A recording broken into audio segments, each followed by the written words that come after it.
Ẹ kú ìyálẹ̀ta ní gbogbo tí ẹ ti ń gbọ́ wa mo kí yín wípé ṣe dáadáa làbá yín a sì kú ìpalẹ̀mọ́ ọdún kérésìmesì fún àwọn ẹlẹ́sìn kìrìsìtẹ́nì àti wẹ́rẹ́wẹ́rẹ́ àti ìpalẹ̀mọ́ sí ọdún tuntun ọdún tí à ń wọ̀ lọ yìí ọdún 2025 yóò bá wa láyé yóò bá wa láàyè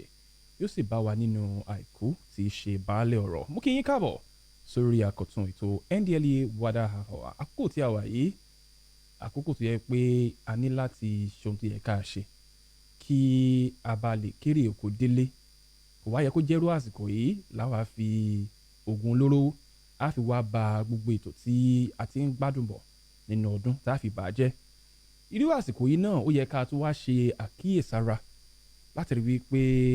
a wà ní ìlera pípé ká má sọ wípé torí pé à ń ṣe ọdún kérésìmesì à ń ṣe ọdún tuntun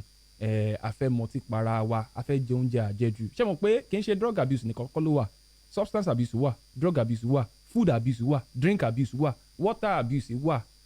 fàájì abuse gbogbo ẹ̀ náà ló wà ló fi jẹ́ pé láàárọ̀ yìí lórí ètò NDLEA wàdà àfà ohun tí a fẹ́ mẹ́nubà ó ní ṣe pẹ̀lú ohun tí a ti ń sọ láti bí ọ̀sẹ̀ díẹ̀ sẹ́yìn kí ni ó yẹ kí gbogbo wa jọ ṣe tó yẹ kí a ṣe àkíyèsára ẹ̀ lákòókò ọdún tó ní ṣe pẹ̀lú substance and drug abuse. Káyọ̀dé Adémọ́lẹ́kun Foundation ni àjọ tí ó pé wọ́n kó kalẹ̀ fún wọn láti máa mú ètò ìwá sí ti ìgbọ̀nyín láti oṣù August láti bẹ̀rẹ̀ tó yẹ pé ní ọdọọdún náà ni a máa mú wá bẹ̀yẹn ọ̀sẹ̀ tó ń bọ̀ láwọn máa ká ètò ìlẹ̀ lórí ìkànnì Midas Radio 90.5 FM Àdó Èkìtì mo dẹ̀ lérò pé ẹ ti rí nǹkan dìmú tó ṣe yín láǹfààní lórí ètò yìí níbi àti ṣe wá sórí ètò lọ́jọ́ tòní ó ti ní ohun tí a ti mú dání láti ṣe gbogbo wa láǹfààní ètò NDLEA wàdà àfàwà lélẹ́yìí lórí ìkànnì Midas Radio 9.5 FM Àdó Èkìtì Olúwaṣẹ́gun Adélékè lóko tèmi jẹ́ àwọn akẹgbẹ́ mi àwọn àlejò wa tó jẹ́ pé wọ́n ti di ara ilé wa ọ̀sọ̀ọ̀sẹ̀ lájọ máa ń wá sórí ètò yìí láti àjọ tí ń gbógun ti gbígbìn lílò rírà àti títà oògùn olóró lórílẹ̀‐èdè Nàìjíríà Ekiti State Command NDLEA ẹ jẹ́ kí n fi àsìkò yìí kí wọ́n káàbọ̀ nínú kóló tí a wà yìí lápò tí a wà mo ní àǹfààní àti orí ọ̀fẹ́ láti kí DCN Balogun Musa tí wọ́n jẹ́ Head Drug Demand Reduction Department NDLEA Ekiti State Command àti Assistant Superintendent of Narcotics 2 Kolo Nurudeen Yusuf àwọn ní àlejò wa láàárọ̀ yìí ẹ bá wa kí àwọn ará ilé ẹ jẹ́ kí n bẹ̀rẹ̀ látọ̀dọ̀ yín Officer Musa Adiola ẹ bá wa kí àwọn ará ilé. ẹ ṣe olóòtú akínyìn o kú àárọ̀ yìí a dẹ̀ kí gbogbo àwọn tó ń gbọ́ wa akínyìn pé ẹ kú múra ọdún ó ti bá aláyé ọlọ́sìn jẹ́ kó tún bá aláyé jù báyìí lọ. Àmín. Ẹ ṣeun gan ni. A very good morning to you, sir. Can you help us say good morning to our listeners? Good morning, everybody at home. Thank you for joining us. Now, we are looking at dangers of drug abuse during festivities, how parents can watch over their kids, over their children, how older persons can also be very, very, very careful. Ẹ jẹ́ kí n bèrè báyìí ká kọ́kọ́ bẹ̀rẹ̀ lọ́wọ́ eléyìí. Ọ̀nà wo ló ní àṣìlògùn àbí lílo oògùn olóró ṣe fi jọ mọ́ ìgbà ọdún? Báwo ni a ṣe lè mú méjèèjì papọ̀ àti pé kí ni àwọn kó tó yẹ pé ó yẹ kí a ṣàkíyèsí wọn nírú àkókò tí a wà yìí? ẹ ṣe olóòtú ẹ ti ká tó bẹ̀rẹ̀ ọ̀rọ̀ kó tó di pé ẹ bẹ̀rẹ̀ ìbéèrè ẹ ti sọ àwọn kankan yìí gan ti ń ṣe lára ṣẹ́ wa tí wọ́n ń pèdè substance of abuse nínú ọdún àti ìpalára tó lè ṣe when you misuse or you abuse the drugs. Gbogbo ọ̀rọ̀ tá a ti ń sọ láti jẹ́ nípa ọ̀rọ̀ ká má ṣàṣìlògùn ká má lò nílòkulò ọ̀ ká má lò yìí tó bá jẹ́ olóró òun náà ni gbogbo tá a ti ń fẹnu bà ṣùgbọ́n gbogbo ara mọ̀ pé nínú ọdún tá a ti wà nísìn gẹ́gẹ́ bí olótù ṣe sọ kìí ṣe drug abuse nìkan kìí ṣe drug nìkan àlè abuse àlè food abuse wà when you talk too much it become talk abuse. When you laugh too much it becomes laugh abuse. Anything you overdo it become an abuse including drugs. So gbogbo ara mọ̀ pé pọ̀pọ̀ sísè àbá máa mú àbá máa jẹ nǹkan tá à ń jẹ gan-an a gbọ́dọ̀ wà very careful nítorí o lè jẹ nǹkan míì tó jẹ́ pé gbogbo nǹkan tí èèyàn ń gbé sẹ́nu náà là ń pè ní oògùn ní lójú tèmi even omi oúnjẹ oògùn náà ni tó bá dẹ̀ jẹ́ lájẹjù you know the implication wàá tún máa wá oògùn tí wàá tún lò tí wàá tún fi cure. So they say prevention is better than cure. So la fi ń sọ fún àwọn òbí ẹ jẹ́ ká wò kàn táwọn máa fún àwọn ọmọ jẹ gẹ́gẹ́ bá ìsọ lórí ètò lọ́sẹ̀ tó kọjá pàtí tí wọ́n máa lọ tá bá tún dé pàtí yẹn nǹkan tí wọ́n máa fún wọn jẹ ń bẹ̀ ẹ jẹ́ ká mọ́nítọ̀ wọn then bí wọ́n bá ṣe ń ṣe fàájì sí ọ̀pọ̀ ká fojú táwọn ọmọ wa ọmọ tó lọ látàárọ̀ tó lóun àní kọ́ ọmọ máa jáde kó máa sọdún ṣùgbọ́n a máa mọ́nítọ̀ ibi tó bá ń lọ wàá dẹ̀ wo ìgbà tó bá ń wọlé sọ̀rọ̀ kò ní lọ báwọn kò ní lọ kẹ́gbẹ́kẹ́gbẹ́ níta. Oda, Eshongoni, let me come over to you, Officer Nuruddin, this morning. In the past, what has been your experience on the field,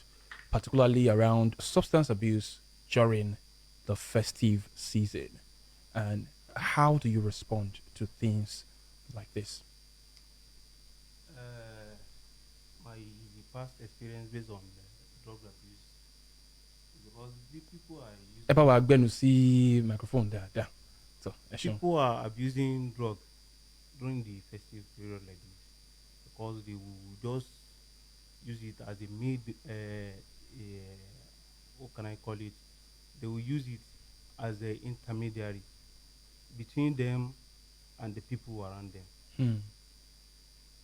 So Pé báwọn èèyàn ṣe ń share oúnjẹ, àwọn náà share ọtí ọ̀fẹ́. share it. So one máa rò pé bóyá that one is very even cheaper than food also. So instead of sharing food, they will prefer to share drug and alcohol.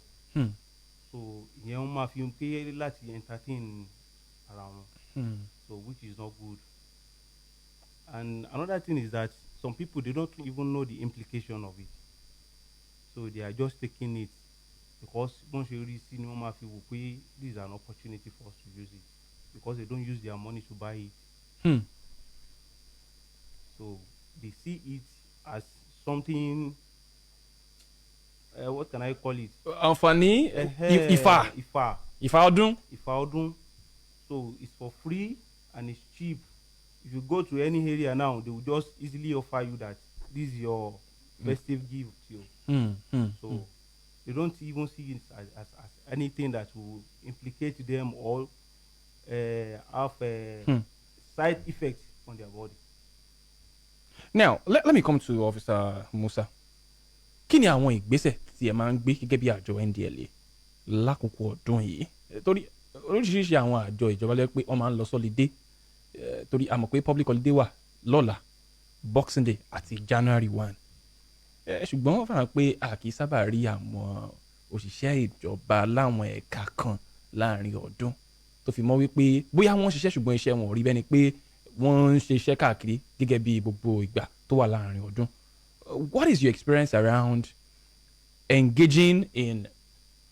drug supply reduction as well as drug demand reduction during festivities? Gẹ́gẹ́ bí ẹ ṣe sọ ìjọba I stop iṣẹ́ ẹ rí i pé like I'm here now kò sọ́lidé fún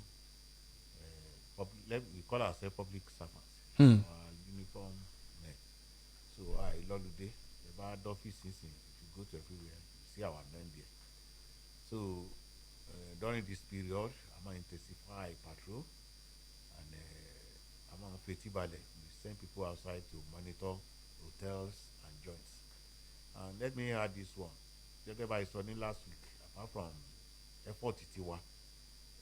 gbogbo effort tá a make náà ni pé the society not to be involved is to help NDLEA not to be involved so that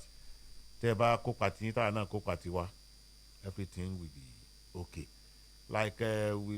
with my experience mo ti lọ àwọn joints kọ̀ọ̀kan tí mo rí parent let us be a role model especially during this Yuletide season.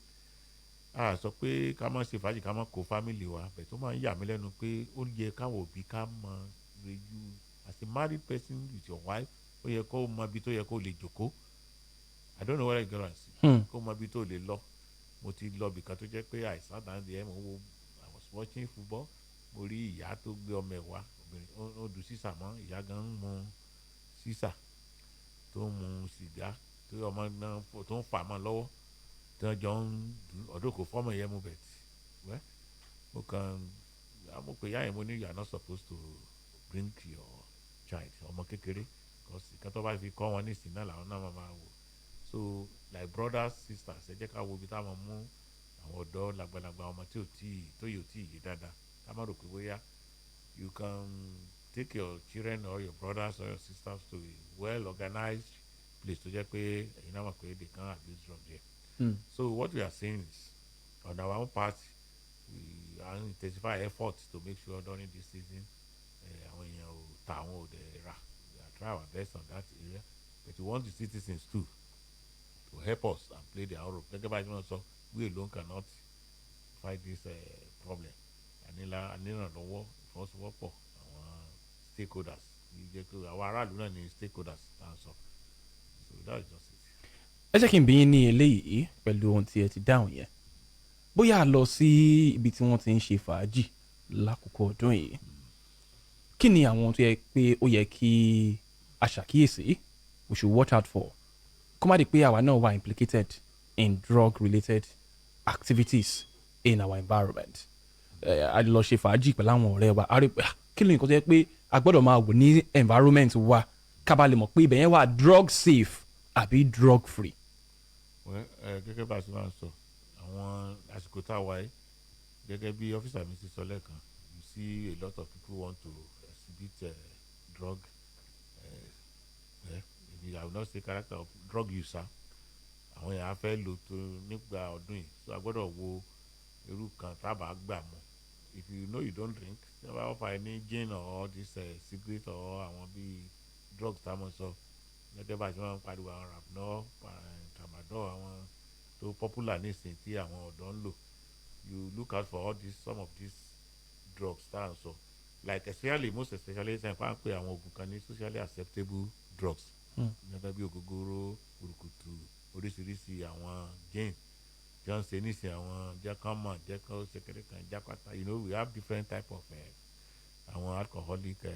drinks kékeré tó tún ṣe sínú kéésì. So you have to be very very careful the one you can take. tó dáa fi pè wọ́n ní socially acceptable drugs náà kékeré náà òfin òde wọn láti mọ́ fi wọ́n ṣe fàájì láti mọ́ mú wọn ṣùgbọ́n bí a ti sọ lórí ètò implication àwọn nǹkan tá à ń dà sẹ́nu wọn wọ̀nyí lára lágọ̀ọ́ ara wa like Colorado I was somewhere mi ní dárúkọ bẹ̀ bí joint náà níbẹ̀ I saw a boy tó ń gbárí mọ́lẹ̀ ní last 2 weeks kọ́ni tó ti mu Colorado yẹn yó àwọn ẹgbẹ́ ẹ̀ fẹ́ máa lù ú mo sọ fún ọ mo ní ìyà tó fi ń jẹra ẹ̀ gan-an ó ti tó. táyà bá wálẹ̀ èèyàn ń jẹra mọ́lẹ̀ òun larí mọ́lẹ̀ báyìí you want to beat him again so the only thing you can do ẹ fún ẹgbẹ́ ọwọ́ yẹn lè gbé lọ hospital ọ̀ kẹsàn-án àti kẹkàn sí lára kí wọ́n wá ìwòsàn fún so we like what you said environment wa agbọ́dọ̀ wà if you very careful of what you are offered kò dẹ̀ mọ nǹkan tí wàá gbà kò mọ capacity ẹ lórí àwọn socially acceptable drugs tan so we are not talking of Indian hemp or all these hard drugs now sẹ́yìn pé socially acceptable drugs náà ló common jù nígbà ọdún bí ẹ mọ burúkutu gógóró gẹ́gẹ́ bí amọ̀ṣe dárúkọ wọn you have to be very careful what you put in your mouth what you are offered when you know your capacity tó bá yẹ pé bí àkàn ló lè mú tó bá ń pè pé ọ̀ká méjì you leave it sorry to say this àfihàn kọ́nà foríjì máa yẹn àwọn tájọ́ máa ń tara àtàdé máa ń bá sọ̀rọ̀ náà ni he died last month lórí ògógóró yìí náà ni ó mú àti sọ̀rọ̀ lórí rédíò some people will know the person àti wọ́n súnmọ́ wa máa tí wọ́n sọ̀rọ̀ nípa ẹ̀ kọ́nà bá foríjì máa yẹn he died of all this drinking without eating well so ó jẹ́ ká wà very careful because of our life and our health. tó ẹ ṣeun gan ni mi ò mọ̀ bí ọ́fíìsà Nurudeen ní ohun tí wọ́n fẹ́ fi kún ohun tí mo béèrè tẹ́lẹ̀ nípa ohun tó ní í ṣe pẹ̀lú kí làwọn tó yẹ pé a gbọ́dọ̀ watch out fún láàrin ọdún yìí pàápàá jùlọ níbi tí a bá ti lọ ṣe fàájì. eléyìí tí ó wà very important ó ní pé gbogbo area tí a bá ti lọ so when they offer us something we need to know what they offer us. So either is it eatable or is not. So tó ń bá offer ẹ ní nǹkan wàá wò pé ṣé nǹkan tó ń fún mi sí mo mọ̀ ń pa ẹ̀ ó lè jẹ́ oúnjẹ àbí ó lè jẹ́ drink kọ́ máa wò pé bóyá nítorí pé ó ti pọ̀ pé this is opportunity láti take in excess. So tó bá take nǹkan tó máa implicate ara rẹ̀ So at the end of the day, listen, you face the consequences alone. So because area tẹ́tí mú kíní yẹn everybody máa kúrò ń bẹ̀ at the end of the day. So it will be just only you and your family. Ẹ máa lọ máa face the problem tó bá fọwọ́ rẹ̀ fà ń bẹ̀. So along the day now, tó má ti fún ẹ ní kíní kan tó bá ṣòro pé ṣé mo lè take kíní, so take care. Má wò pé opportunity ló ní kó lọ take in excess of it, because gbogbo nǹkan tó bá ti pọ̀ jù is bad for your body. Yẹ̀ká wo sorry coke yẹ̀pá mọ́ àwọn kan tọ sìn. ẹja pè ní ọtí ẹlẹ́rìndòdò. ẹlẹ́rìndòdò yẹn you have to be very careful. Àwọn kan gbé case kan wá ọ́fíìsì wájú ní àwọn neighbor ọ̀rẹ́ ẹ̀ ni ó wá lọlé ẹ̀ ó ti miss kíní ẹ̀ mọ́ coke yẹn kó tó débẹ̀. mú ọtí ẹlẹ́rìndòdò. ẹlẹ́rìndòdò wá fún ọmọ yẹn so ọmọ yẹn sáà misbehave tó di wàhálà nílé we are able to settle them. Àwọn family méjèèjì ó di wàhálà láàrin wọn. Wọ́n fi ṣàdáyé pé gbọ́dọ̀ rí ọlọ́dọ̀ lágbájá mọ́ èyí pé ọmọ ò lè àlè ní kọ́ ọmọ wa máa lọ́rẹ̀ẹ́ tàbí kí wọ́n máa make friends ládùúgbò but you have to be very careful with type of friends and nǹkan tí wọ́n fẹ́ kó mọ̀ ọmọ yẹn ò mọ̀ torí bàbá yẹn sọ pé ọmọ òun trust ọmọ kì í mú nǹkan kan but kó tó dọ́dọ̀ ọ̀rẹ́ yẹn ó ti miss kíní ẹ̀ mọ́ coke ó dẹ̀ ọ̀gá ẹ̀ jọ mú. tọ àti mímu àti jíjẹ agbọ́dọ̀ joyè alákànfin ojúlá alákànfin ṣọ́rí ní irú àkókò tí a wà yìí. ẹ jẹ́ sáré dé òdì kejì tí a bá padà dé a ó máa palẹ̀ mọ́ ètò fún ọjọ́ tòní. ètò NDLEA wàdà àfà lórí ìkànnì Midas Radio 90.5 FM Adó Èkìtì lẹ́ ń gbọ́ gbádùn. tí a bá dé tí ẹ bá ní ìbéèrè tàbí àfikún ẹ lè pè wá sórí 0704 100 1905 lẹ́ẹ̀kan sí 0704 100 1905 tàbí 0915 090 5905. ó tí a mẹ́nubà ó ní ṣe pẹ̀lú kí lóhun tó yẹ kí a ṣe àkíyèsára ẹ̀ ní àkókò ọdún yìí pẹ̀lú gbogbo fàájì tí a ń ṣe tó ní ṣe pẹ̀lú òògùn olóró. tó ẹ já padà dé òdì kejì tí ẹ bá padà dé a ó máa tẹ̀síwájú lórí ètò ẹ má yí kúrò.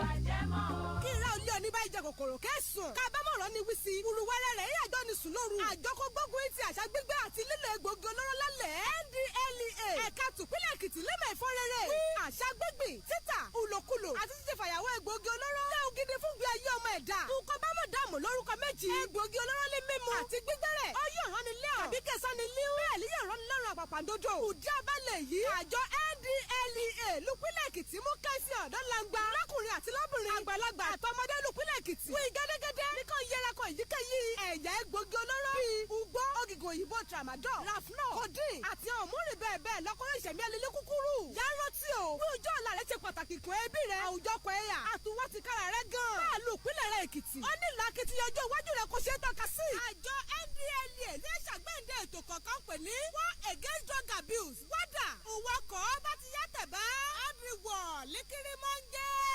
egbògi olóró yìí ṣe nǹkan rẹ̀ ẹ jáwọ́ nú ẹ̀. ẹ̀jẹ̀ máa bá wọn sọ kí wọ́n má ṣe hùwà ìbàjẹ́ mọ́. àjọ tí ń gbógun ti egbògi olóró ẹ̀ka ti ìpínlẹ̀ Èkìtì ń fi àkókò yìí fọ rere sí gbogbo ọmọ ìpínlẹ̀ Èkìtì lọ́mọdé lágbà lọ́kùnrin lóbìnrin wípé ẹ yàgò fún lílò títà tàbí gbígbìn egbògi olóró bíi igbó tramadol rafnol codeine mọ́kìtè àti bẹ́ẹ̀ bẹ́ẹ̀ lọ. igbó mímu a máa yani ní wèrè tàbí kó rán ni lọ sẹ́wọ̀n bẹ́ẹ̀ ni ó lè ṣekú pa ọ́. bákan náà là ń rọ gbogbo ọba aláyé ìjòyè àti gbogbo ọmọ onílẹ̀ ẹ jẹ́ kí ẹ yàgò láti máa yọ̀ǹda ilẹ̀ wa fún àwọn karambání ẹ̀dá tí ń fi gbogbo ilẹ̀ wa ṣe igbó gbígbìn. ẹ rí i dájú pé ẹ ṣàbójútó ẹnikẹ́ni tí ẹ bá fún nílẹ̀ ẹni gbépo lájà àti ẹni tó gbà á lẹ̀ ọ̀daràn làwọn méjèèjì. àwa fi ń tó yín létí pé àjọ NDLEA ti ṣàgbéǹde ètò kan tí a mọ̀ sí war against drug abuse wádà ẹnikẹ́ni tí ọwọ́ bá tẹ̀ yóò fi mú kàtà òfin gbé ìgbé àlàáfíà yàgò fún egbògi olóró. àjọ NDLEA Èkìtì State Command lolùkéde. ẹ káàbọ̀ padà sórí ètò NDLEA wàdà àfọwà lórí ìkànnì Midas Radio 90.5 FM Adó Èkìtì. tí a bá fẹ́ pè wá wọlé sórí ètò yìí nọ́mbà tí ẹ ní àǹfààní láti pèsè ní 0704 100 1905 tàbí 0915 090 5905. ẹ lè kọjá lọ sójú òpó Facebook wa lórí Midas Radio 905 láti lọ fi ìbéèrè yín tàbí àfikún tí ẹ fẹ́ fún wa láàárọ̀ yìí sí orí ìtàkùn náà. hello ẹ ti wọlé o mo kí yín o ẹ kú ìyálẹ̀ ta o. ẹ ṣe wẹ fúyà lẹ́tà sá. ẹ ǹlẹ́ sà kí lorúkọ yín bọ́lẹ̀ tí ń bá wa sọ̀rọ̀. orúkọ mi ni Alhaji Ahmed Abitunde láti ìlú Ìṣùwà Àkókò alias Captain Black. ó dà. ẹ ṣe ẹ rí sà ìtúsẹ́ gbé sílẹ̀ yìí mo dẹ̀ dúpẹ́ lọ́wọ́ Ọlọ́run pé NDLEA ọ́fíìsì wà lọ́dọ̀ ní. ṣe rí sà tí a bá fẹ́ káàsù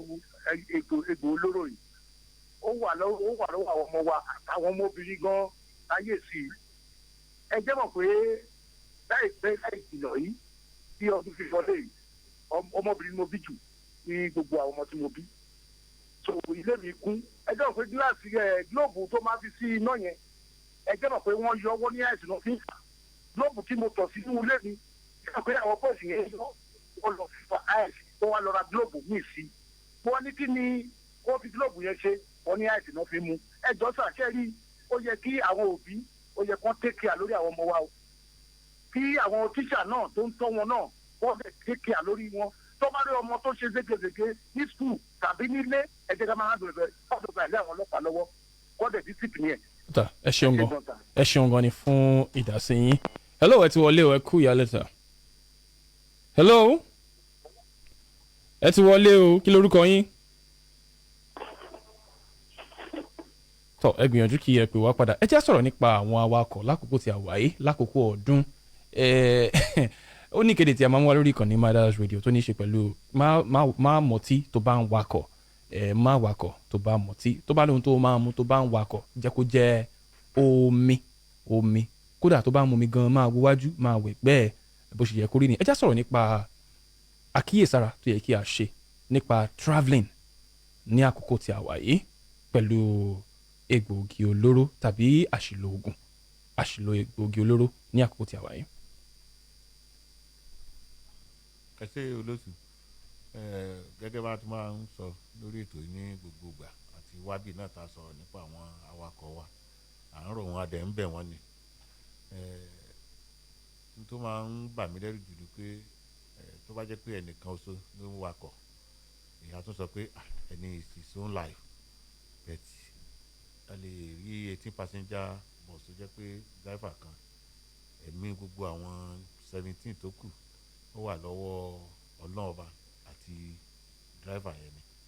so la máa ń bẹ àwọn driver pé you don't need to àpọ́nlé ni pé àtẹ̀yìn sọ pé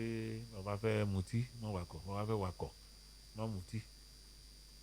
nobody stop you from drinking but tó bá lọ tó dé lálẹ́ bóyá tó mọ̀ pé o travel lọ́bi kankan mọ́ fígò kan náà nípa ìbáká we are not encouraging it but when you want to drive tí wọ́n náà mọ̀ pé mo fẹ́ wakọ̀ all of us mọ̀ pé téèyàn bá mutí o ti mọ̀ pé vision yà wà distorted it will affect your brain or your vision or judgement of thinking tí àná dẹ̀ mọ oríṣiríṣi kan tó. ẹ jẹ́ sáré mú ìpè yín ní kíákíá hello ẹ ti wọlé o ẹ ti bá wa tẹ̀síwájú olóhùn tí ẹ̀ ń bá wa sọ̀rọ̀. so la fi ń bẹ àwọn awakọ̀ wa nídìí àti mú kankan tí wọ́n bá tẹ̀ fẹ́ tó bá fẹ́ travel tó dẹ̀ mọ̀ pé o fẹ́ travel lónìí o fẹ́ gbèrò then àwọn oògùn kọ̀ọ̀kan tí wọ́n máa ń lò náà wà ní mi bá lògùn mi ní sùn sẹ́kọ́ wọn máa wọ ọkọ̀ alẹ́ ìṣiṣẹ́ pé bóyá ọ̀kálẹ̀ bá wọn o lè mọ̀ bọ̀ láti kó ilẹ̀ super driver or deliberately náà kò jẹ́ pé ó fẹ́ wakọ̀ alẹ́ náà ní táwọn èèyàn máa rìn ní ìsìn 24 hours jẹ́ ká wà very careful nípa ń lo oògùn nítorí ara wa àti ẹ̀mí wa àti gbogbo ala ní family ẹni ìyàwó ẹ lọ́mọ tẹ̀ǹtọ́ ọ̀nà ọmọ sì jẹ́ kára burú bàbá náà á ṣe bí bàbá kò lè dàbí bàbá á ṣe bí ìyá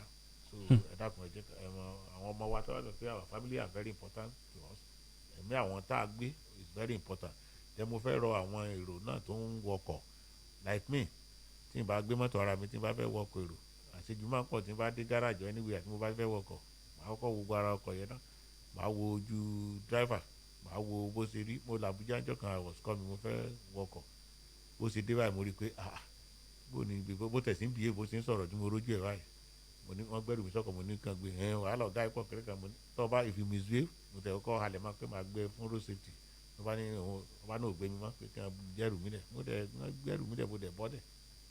I took another vehicle so àwọn èrò gan ẹ jẹ́ ká wo ní tá a fẹ́ wọkọ̀ ẹ̀. ó dà a ó máa tẹ̀síwájú lórí ètò yìí lọ́sẹ̀ tó ń bọ̀ tó mọ̀ wípé àkókò tí kò wà ní pọkànmọ́ra lórí ètò yìí ṣùgbọ́n láfikún ọ́fíìsà Nurudeen kí ni o ti ẹ fẹ́ kí àwọn ará lé mọ̀ níbi a ṣe fẹ́ ṣe ọdún kérésìmesì lọ́la. lórí ìbéèrè tí ẹni tó pè wọlé lẹ́ẹ̀kan tó béèrè òun ni pé parents these days, they don't even take good care of their children. So they don't monitor their movements. They don't even know what they are doing inside their room. They don't check them time to time. That's why they remove the bulb and use it for another thing. So if there is proper monitoring, they will know what they are doing inside their room. So even over midnight, you need to check on your children to know, are they all of them, are they inside or are they not inside? So kò sí check and balance yẹn mọ́. So they just leave them that you are on your own, you can do anything you like. ó dà àwọn òbí wọn níṣẹ́ ní láti ṣe nírú àkókò tí a wà jẹ́ pé gbogbo èèyàn wọn máa wà lé lórúkọ gbogbo àwọn tí a jọ ṣe láàárọ̀ tí ó fi dùn tí gbọ̀ngbọ̀n fi kàn sí lórúkọ àwọn lọ́gàlọ́gà àti àpàṣẹ iléeṣẹ́ Káyọ̀dé Adamọlẹ́kun Foundation àti NDLEA State Command tí àjọ wá sí orí ètò láàárọ̀ yìí mo dúpẹ́ lọ́wọ́ yín lọ́sẹ̀ tó ń bọ̀ ni a ó máa mú ètò yìí wá sí ìdánudúró fún sáà díẹ̀ ṣùgbọ́n títí dìgbà náà ńkọ́ láti iléeṣẹ́ NDLEA State Command à ń kí yín wípé Merry Christmas and Happy New Year in advance. Gbogbo wa là ń kí yín ẹ jẹ́ á yàgò fún lílò àti àṣìlò oògùn lílò oògùn lóró àti lílò oògùn lọ́nà tí kò tọ́. Orúkọ tèmi ni Olúwaṣẹ́gun Adélékè tí ọ̀sẹ̀ tó ń bọ̀ tí a ó máa pàdé ayọ̀ àti àlàáfíà kó máa jẹ́ ìpín gbogbo wa ó dàbọ̀.